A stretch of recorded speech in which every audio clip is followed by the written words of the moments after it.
بسم اللہ الرحمن الرحیم۔ السلام علیکم۔ کیا ابلیس کے ماں باپ تھے؟ کیا ابلیس ایک فرشتہ تھا؟ عزازیل کیسے ابلیس بنا؟ یہ سب جاننے سے پہلے ہمارے چینل کو سبسکرائب کریں اور بیل آئیکن کو ضرور دبائیں۔ ناظرین، ابلیس ایک جن تھا، وہ اپنی عبادت کی وجہ سے مقرب بنا۔ ابلیس کے والد کا نام چلیپا تھا اور کنیت ابو الغوی۔ ابلیس کا والد شیر کی طرح دکھتا تھا، وہ بہت ہی بہادر تھا، اور اس کی ماں کا نام تبلیس تھا، وہ بھی بہت بہادر تھی۔ ابلیس کا باپ اپنی قوم اجنا کا سردار تھا، ہر قوم اس سے خوف کھاتی تھی۔ اس کی قوم اسے شاشین کے نام سے یاد کرتی تھی، جس کے معنی ہے دل دہلا دینے والا۔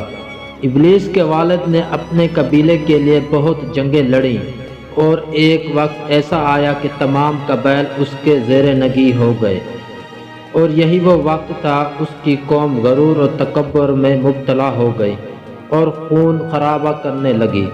لہٰذا اللہ تعالیٰ نے اس فساد کو ختم کرنے کے لیے آسمان سے فرشتوں کی فوج بھیجی، اور زمین پر جنوں اور فرشتوں کے درمیان ایک خوفناک جنگ شروع ہو گئی۔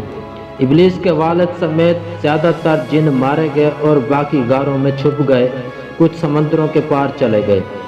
اس وقت ابلیس کمسن تھا اور ایک میدان میں کھڑا رو رہا تھا۔ فرشتے جب واپس جانے لگے تو اچانک ان کی نظر ابلیس پر پڑی۔ وہ نہایت خوبصورت اور معصوم تھا، انہیں اس پر ترس آ گیا۔ چنانچہ انہوں نے حضرت جبرائیل علیہ السلام کے ذریعے اللہ تعالیٰ سے اسے ساتھ لے جانے کی اجازت طلب کی، اور پھر اللہ کی رضا سے اسے لے کر پہلے آسمان پر اس کی تعلیم اور تربیت کی۔ وہ بہت ذہین تھا اور جلد ہی بڑا عبادت گزار بن گیا۔ یہ فرشتہ نہیں تھا بلکہ جن تھا جو آگ سے پیدا ہوا تھا، لیکن یہ فرشتوں کے ساتھ ساتھ ملا جلا رہتا تھا اور دربار خداوندی میں بہت مقرب اور بڑے بڑے بلند درجات و مراتب سے سرفراز تھا۔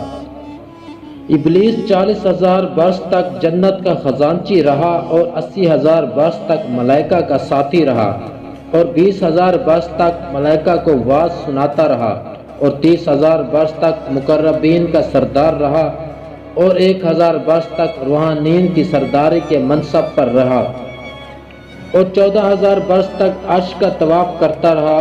اور پہلے آسمان میں اس کا نام عابد، اور دوسرے آسمان میں زاہد، اور تیسرے آسمان میں عارف، اور چوتھے آسمان میں ولی، اور پانچویں آسمان میں تقی، اور چھٹے آسمان میں خازن، اور ساتویں آسمان میں عزازیل تھا، اور لوح محفوظ میں اس کا نام ابلیس لکھا ہوا تھا، اور یہ اپنے انجام سے غافل اور خاتمے سے بے خبر تھا۔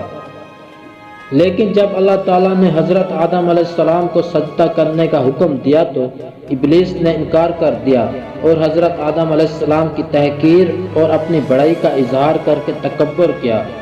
اسی جرم کی سزا میں خداوند عالم نے اس کو مردود بارگاہ کر کے دونوں جہان میں معلوم فرما دیا، اور اس کی پیروی کرنے والوں کو جہنم میں عذاب نار کا سزاوار بنا دیا۔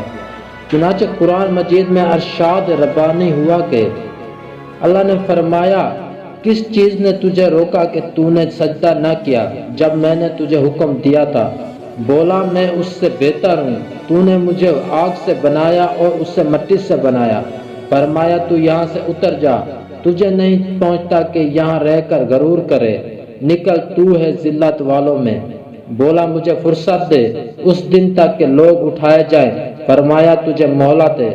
بولا، تو قسم اس کی کہ تو نے مجھے گمراہ کیا، میں ضرور تیرے سیدھے راستے پر ان کی طاق میں بیٹھوں گا، پھر ضرور میں ان کے پاس آؤں گا، ان کے آگے اور پیچھے اور دائنے اور بائیں سے، اور تو ان میں اکثر کو شکر گزار نہ پائے گا۔